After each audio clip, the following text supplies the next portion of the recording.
ఈ కొండ ప్రాంతాల్లో ఇలాంటి ప్రదేశంలో మనం కొనడానికి కూడా రీజన్ ఉందండి.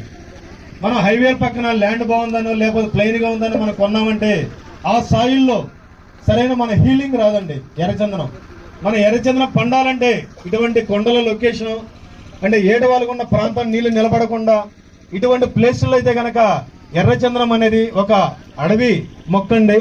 ఇటువంటి ప్రాంతంలోనే పెరుగుద్ది కాబట్టి ఒక సంకల్పం పెట్టుకొని కూడా ముందుకు వెళ్తున్నాం. కాబట్టి అంత పర్ఫెక్ట్ గా ఈ కంపెనీని నడుపుతున్నాం.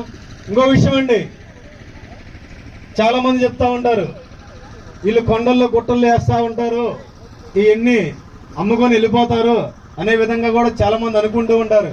ఒకటి చెప్తానండి, ఎక్కడ కొండలు గుట్టలు అమ్మినా సరే లీగల్ గా ఉన్న డాక్యుమెంట్ మాత్రమే కంపెనీ కొంటుంది.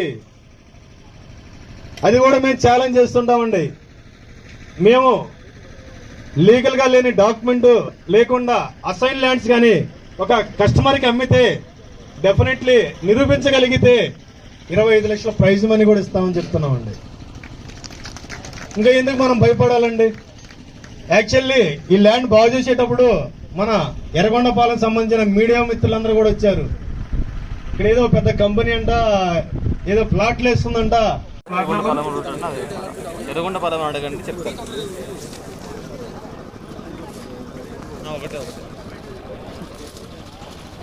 అయిపోయిందా ఉదయ్ గారిది? సార్ వేరే ఒక్కరు ఇక్కడ రావద్దు ప్లీజ్ ప్లీజ్.